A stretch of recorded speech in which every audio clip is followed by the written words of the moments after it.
मैंने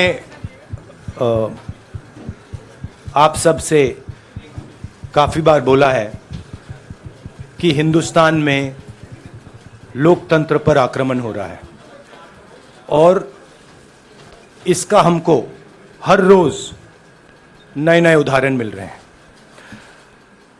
सवाल मैंने एक ही पूछा था,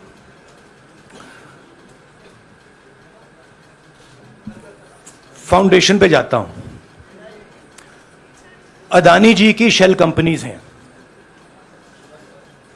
अदानी जी की शेल कंपनीज हैं, उसमें 20,000 करोड़ रुपया किसी ने इन्वेस्ट किया। अदानी जी का पैसा नहीं है, अदानी जी का इंफ्रास्ट्रक्चर बिजनेस है, पैसा किसी और का है। सवाल यह है, ये जो 20,000 करोड़ रुपए हैं ये किसके हैं? यह सवाल मैंने पूछा। मैंने पार्लियामेंट हाउस में प्रूफ देके, जो मीडिया रिपोर्ट से मैंने निकाला, अदानी जी और नरेंद्र मोदी जी के रिश्ते के बारे में डिटेल में बोला। रिश्ता नया नहीं है, रिश्ता पुराना है।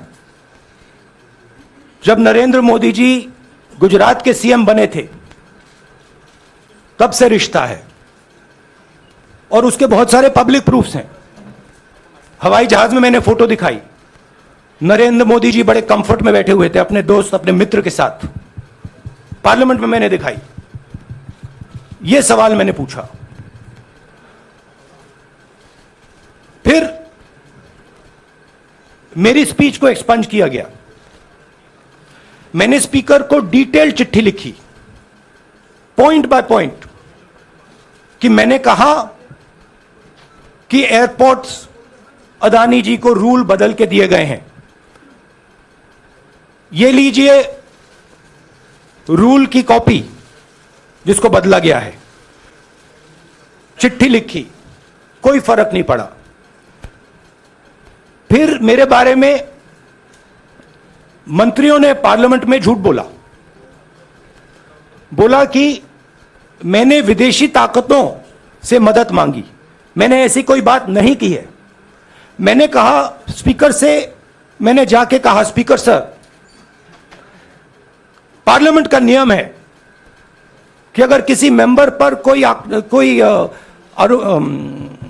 एक्यूजेशन लगाता है तो उस मेंबर को जवाब देने का हक होता है। मैंने एक चिट्ठी लिखी, उस चिट्ठी का जवाब नहीं आया। दूसरी चिट्ठी लिखी, उस चिट्ठी का जवाब नहीं आया। फिर मैं स्पीकर के चेंबर में गया। मैंने स्पीकर सर से कहा, स्पीकर सर, यह कानून है, यह रूल है, इन्होंने झूठा आरोप लगाया है, मुझे आप बोलने क्यों नहीं दे रहे हैं? स्पीकर सर मुस्कुराते हैं, कहते मैं नहीं कर सकता। और फिर उसके बाद आपने सबने देखा क्या हुआ। सवाल पूछना मैं बंद नहीं करूंगा। नरेंद्र मोदी जी का अदानी के साथ क्या रिश्ता है और 20,000 करोड़ रुपए किसके हैं, मैं पूछता जाऊंगा। मुझे कोई डर नहीं लगता इन लोगों से।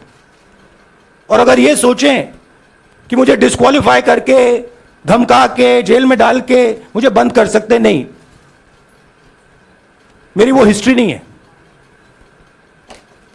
मैं हिंदुस्तान के लोकतंत्र के लिए लड़ रहा हूं और मैं हिंदुस्तान के लोकतंत्र के लिए लड़ता रहूंगा। किसी चीज से नहीं डरता हूं, यह सच्चाई है। अब आप सवाल पूछिए। एक एक करके प्लीज। हाँ मोहित, I'll say it in English also. Sorry. I'll say it in English also. The question begins few weeks back in Parliament, where I asked the Prime Minister a very specific set of questions. Question number 1, 20,000 crore rupees or $3 billion are in shell companies owned by Mr. Adani. Mr. Adani could not have generated this money. He's an infrastructure business. Where did this money come from? Whose money is it?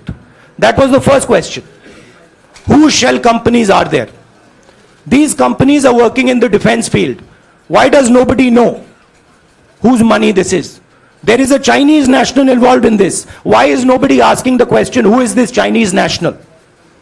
That was the first question. Second question was, set of questions with proof. What is the Prime Minister's relationship with Mr. Adani?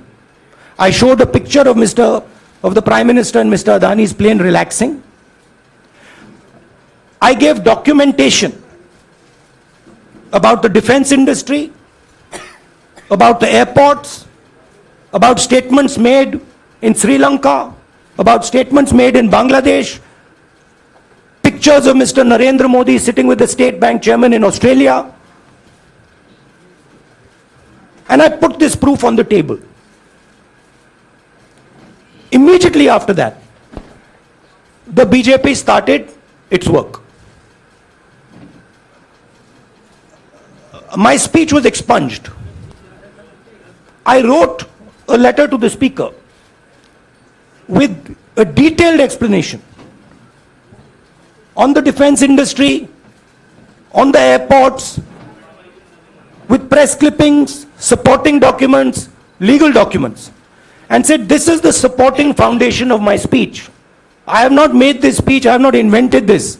This is detailed research, here it is. Nothing happened. Nothing was revoked.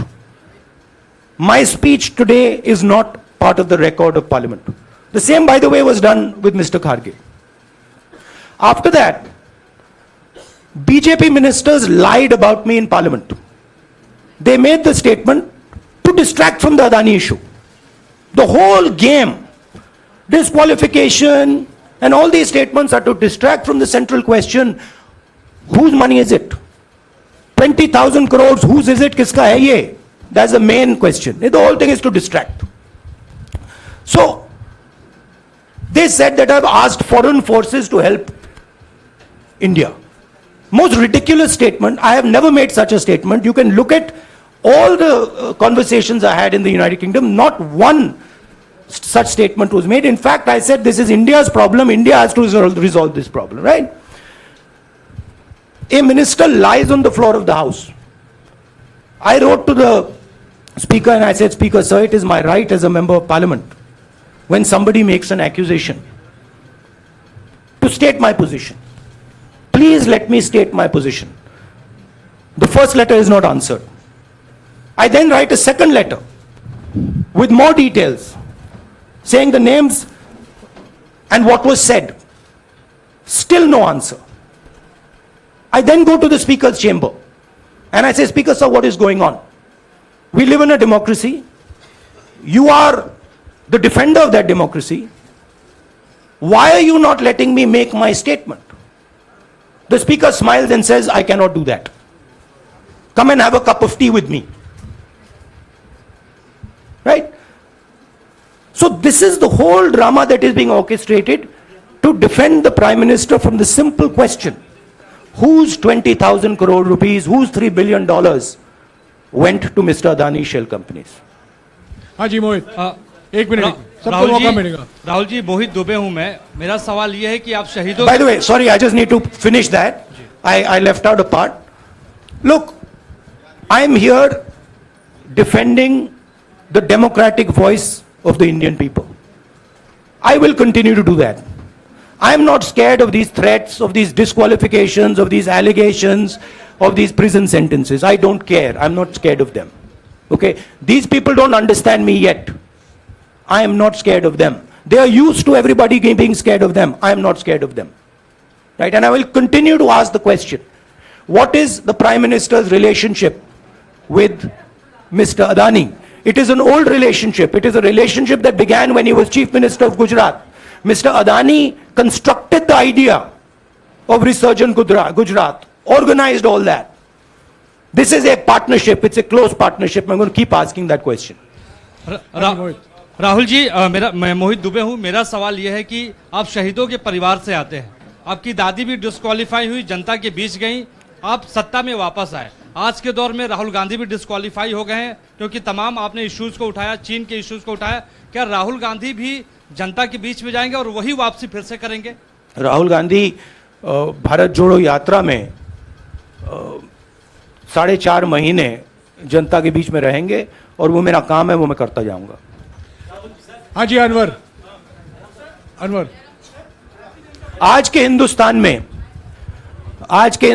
में जो पहले राजनीतिक पार्टियों को support मिलती थी, media से मिलती थी, बाकी इंस्टीट्यूशन से मिलती थी, वो नहीं मिलती है। तो ऑपोजिशन की पार्टीज को एक ही रास्ता है, जनता के बीच में जाने का।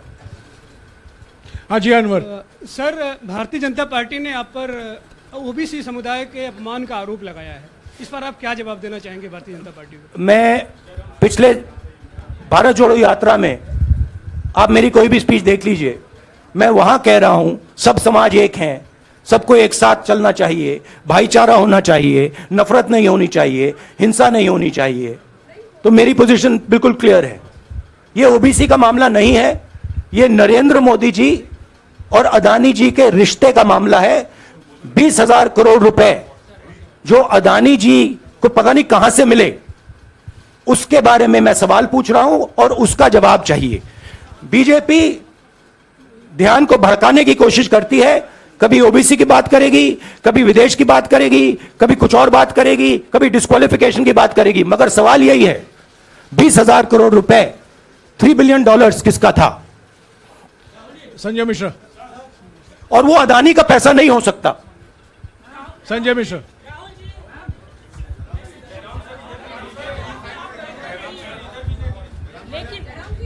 आपने कहा आप डरते नहीं हैं, लेकिन स्टेट के टारगेट पे हैं और स्टेट आपके खिलाफ है, पूरी स्टेट, पूरी मशीनरी आपके खिलाफ है। ऐसे में आपके सामने चैलेंजेस बहुत बड़ा है, तो रास्ता क्या है, रणनीति क्या है? देखिए भैया, चाहे स्टेट हो चाहे कुछ भी हो, मैं सच्चाई को देखता हूं, मुझे और किसी चीज में इंटरेस्ट नहीं है, मैं सच्चाई बोलता हूं। राजनीति में यह फैशनेबल बात नहीं है, मगर यह बात मेरे खून में है, मैं और कोई रास्ता निकाल ही नहीं सकता हूं। तो मेरा काम यह है, यह मेरी तपस्या है, जीवन की तपस्या है, उसको मैं करता जाऊंगा। चाहे मुझे डिस्क्वालीफाई करें, मारे पीटे, जेल में डाले, मुझे कोई फर्क नहीं पड़ता, मुझे अपनी तपस्या करनी है। इस देश ने मुझे सब कुछ दिया है, शांत हो जाइए। इस देश ने मुझे सब कुछ दिया है, प्यार दिया है, इज्जत दी है, इसलिए मैं ये करता हूं। हाँ Supriya. Sir, Rahul sir, BJP के जो लीडर्स आप पे अटैक कर रहे हैं उस पर आप क्या कहेंगे? और इसके अलावा वायनाड, वहां पर जब से खबर गई है वहां पे लोग बहुत डिसबिलीफ में हैं, प्रोटेस्ट भी इरप्ट हो रहा है, आप अपनी कॉन्स्टिट्यूएंसी के लोगों को क्या कहना चाहेंगे? नहीं, मैंने सोचा है कि मैं अपनी, देखिए मैंने कॉन्स्टिट्यूएंसी में भी बोला कि वायनाड के लोगों के साथ मेरा पारिवारिक रिश्ता है, फैमिली प्यार का रिश्ता है।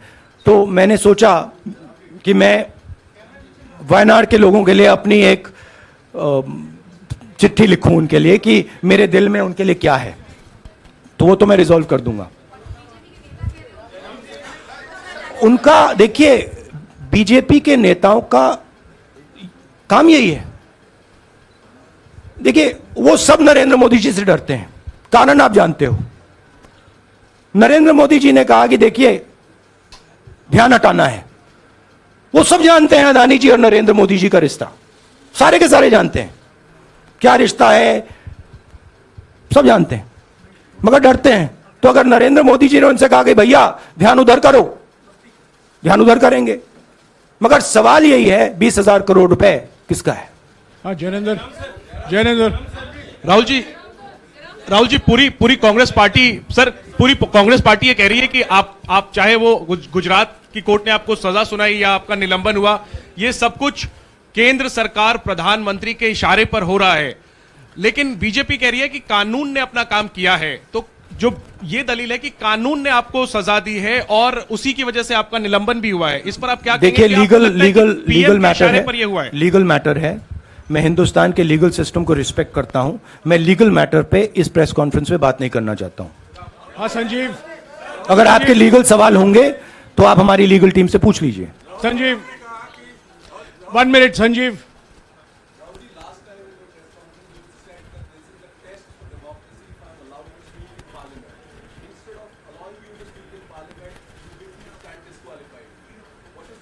No, look, please understand why I have been disqualified. I've been disqualified because the Prime Minister is scared of my next speech. He's scared of the next speech that is going to come on Adani, right? I've seen it in his eyes. So he's terrified of the next speech that is going to come, and they don't want that speech to be in Parliament. That's the issue. That is why, first the distraction, now the disqualification. Please don't be confused about this matter. There is a deep relationship between Narendra Modi ji and Mr. Adani. There is a question. 20,000 crore rupees have suddenly arrived in Mr. Adani's shell companies. Where has this money come from? Whose money is it? It is, some of these companies are defense companies. Why is the defense ministry not asking this question?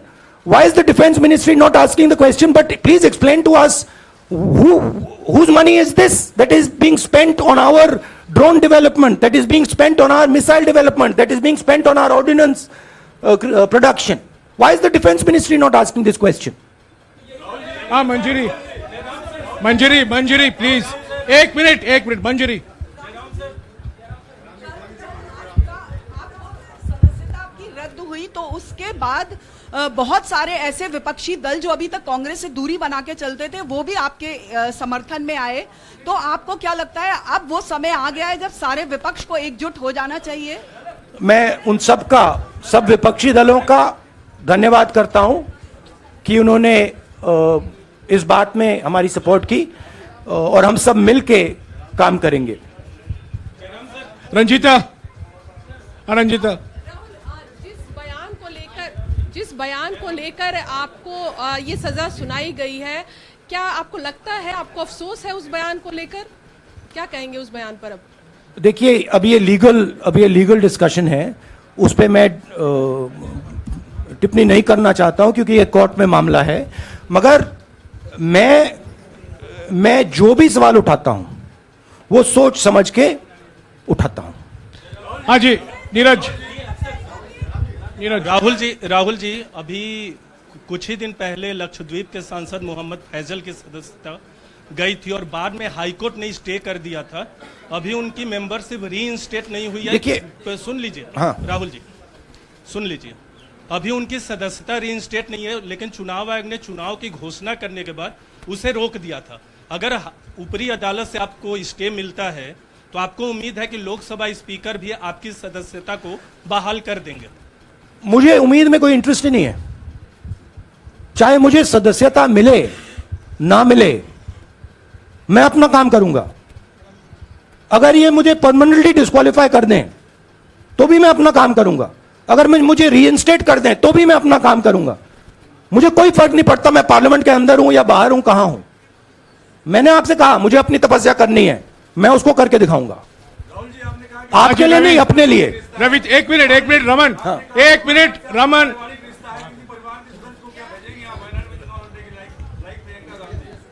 It is not up to me, it is up to Congress president कौन जाएंगे।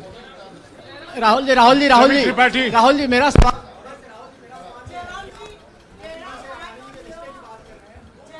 आपके यहाँ बैठे हैं। हाँ। दोनों मुख्यमंत्रियों का भी अडानी जी से रिश्ता है, उनके साथ लेन देन का मामला, उसका कहा जाए धंधे का मामला है। लेकिन क्या धंधे का मामला, क्या बात कर रहे हैं? ये धंधा रोकेंगे ये लोग? जिनके पास जो भी स्टेट का उनके साथ नाता है, जो भी बिजनेस चल रहा है, वो बिजनेस रोका जाएगा क्या? देखिए, सिंपल सी बात है, आप डिस्ट्रैक्ट करने की कोशिश मत कीजिए। 20,000 करोड़ रुपए अदानी जी की शेल कंपनीज में कहां से आए? आप इंक्वायरी कीजिए। अगर बात निकली कि हमारे चीफ मिनिस्टर का पैसा है तो इनको जेल में डाल दीजिए।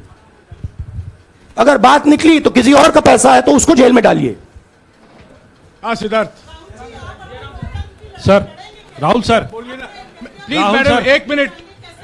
मैडम आप लोकतंत्र को मत बोलिएगा, समझिए। प्लीज। ये जो पैनिक रिएक्शन इन्होंने किया है नरेंद्र मोदी जी ने, इससे सबसे ज्यादा फायदा मिलेगा विपक्ष को। ये इन्होंने हमें हथियार पकड़ा दिया है।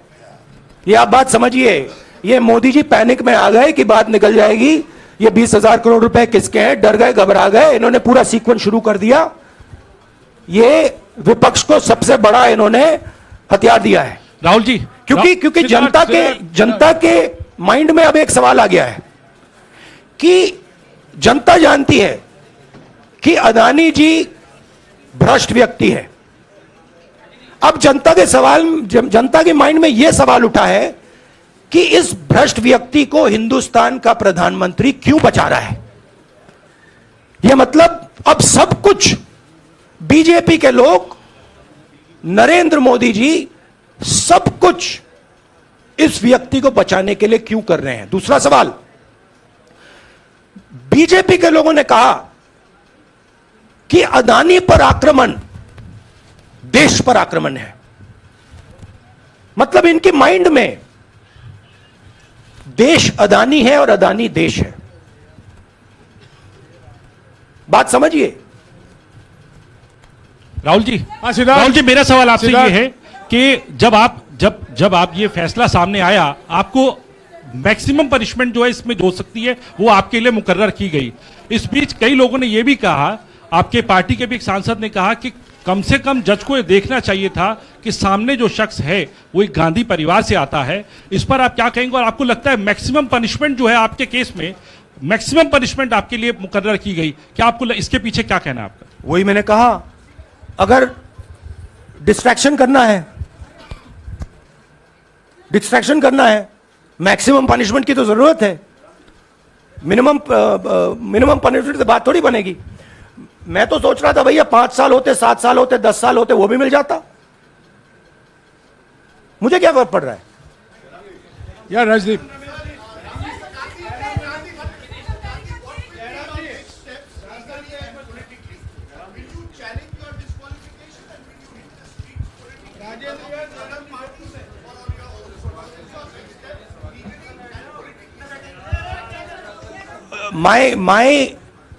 I have only one step, and that step is to fight for the truth in this country and to defend the democratic nature of this country that is under. Please let me finish, Rajdeep. Unless you want to answer it for me.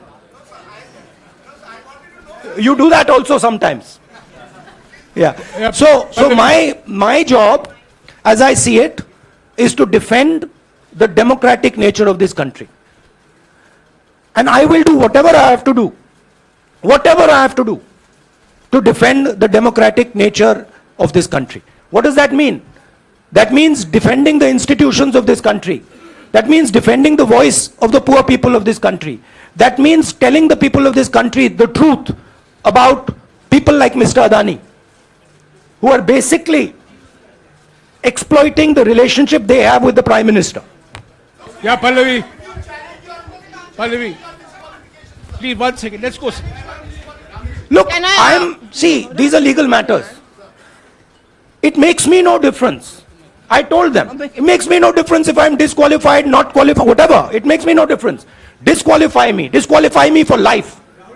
Put me inside jail. I will keep going. I will not stop. Mr. Gandhi, Yeah, Mr. Pallavi. Gandhi, 2 things here. One, are you worried or apprehensive about the political relevance of, say, the opposition and the Congress I look party worried to post? you? One. Second, Do I look worried to you? I'm excited. I'm happy that these people have given me the best gift they could give me. And second, Mr. Gandhi, is that BJP's reaction since yesterday is that if you hadn't torn the ordinance then perhaps you wouldn't be facing the law today. Your response to that? My response to that is that when somebody is guilty of something, they want to distract everybody's attention. Right? If you catch a thief, the first thing he says is, I didn't do it. The second thing he says, look there, look there, look there, look there. Right? That's what the BJP is doing. We have caught 20,000 crore rupees entering Mr. Adani's companies. Nobody knows whose money that is. That money cannot be Mr. Adani's money. He does not generate this type of money. So that money has come from someone. All this, OBC, disqualification, anti-national, all this is to distract from the panic that the Prime Minister is feeling. That his relationship with Mr. Adani is going to be exposed. Let me tell you, that relationship is going to be exposed. Nobody is going to stop that. It is going to happen. Because the opposition is going to press this thing until we find the answer. हाँ रवि सिसोदिया जी को दे दो। राहुल जी जो judgement आया उसको लेकर BJP ने उसको किया है कि आपने ओबीसी का अपमान किया, पूरे देश में प्रेस कॉन्फ्रेंस करने की तैयारी कर रहे हैं कि आपने ओबीसी का अपमान किया था। भैया देखिए, पहला आपका अटेम्प्ट वहां से आया, दूसरा आपका अटेम्प्ट यहां से आया, तीसरा आपका अटेम्प्ट यहां से आया। आप इतनी डायरेक्टली बीजेपी के लिए क्यों काम कर रहे हो? थोड़ी डिस्क्रेशन से करो यार, थोड़ा घूम घाम के पूछो। क्या आपको ऑर्डर दिया है क्या? देखो मुस्कुरा रहे हैं। घूम घाम मैं आपको उदाहरण देता हूं, आप थोड़ा घूम घाम के निकाल नुकुल के बोलो। देखो ऐसे बोलो पहले, राहुल जी, हाँ तो please if you want to work for the BJP, then bring a BJP flag symbol here and put it on your chest. Then I'll answer you the same way I answer them. Don't pretend to be a pressman. Vikrant, Rahul ji हवा निकल गई। Rahul ji BJP के लोग बार बार ये बात कहते हैं कि आपने जब विदेश में जाके भाषण दिया तो उन्होंने कहा माफी मांग लेते, अभी कहा कि कोर्ट में आपसे कहा कि आप माफी मांग लेते। तो जब ये लोग कहते हैं राहुल गांधी माफी मांग लेते, तो राहुल गांधी क्या सोचते हैं? राहुल गांधी सोचता है मेरा नाम सावरकर नहीं है, मेरा नाम गांधी है। गांधी किसी से माफी नहीं मांगता। और मैंने कहा, पार्लियामेंट हाउस में कहा कि भैया मुझे बोलने दीजिए ना, एक बार तो बोलने दीजिए। 2 बार चिट्ठी लिखी, तीसरी बार मैं पर्सनली स्पीकर से जाके कहता हूं, स्पीकर सर प्लीज, आप डेमोक्रेसी के लोकतंत्र के आप प्रोटेक्टर हैं, मुझे बोलने दीजिए। मुस्कुरा के कहते हैं भैया मैं तो नहीं कर सकता। आप नहीं कर सकते तो कौन कर सकता है? शायद मुझे जाके मोदी जी से पूछना पड़े, वो तो करने नहीं देंगे। तो मेरा जो पॉइंट है, इस देश में लोकतंत्र खत्म हो गया है। इस देश के लोग जो इनके दिल में है, हमारे दिल में है, बोल नहीं सकते हैं। इस देश के इंस्टीट्यूशन पर आक्रमण हो रहा है। और उस आक्रमण का मैकेनिज्म क्या है? उस आक्रमण का मैकेनिज्म नरेंद्र मोदी जी और अदानी जी का रिश्ता है, वो फाउंडेशन है। मैं नरेंद्र मोदी जी पर सवाल नहीं पूछ रहा हूं, मैं अदानी जी पर सवाल पूछ रहा हूं। बीजेपी अदानी जी को क्यों प्रोटेक्ट कर रही है? आप नरेंद्र मोदी जी को प्रोटेक्ट कीजिए। मैं अदानी जी पे पूछ रहा हूं, आप अदानी जी को क्यों प्रोटेक्ट कर रहे हो? आप इसलिए अदानी जी को प्रोटेक्ट कर रहे हो क्योंकि आप ही अदानी हो।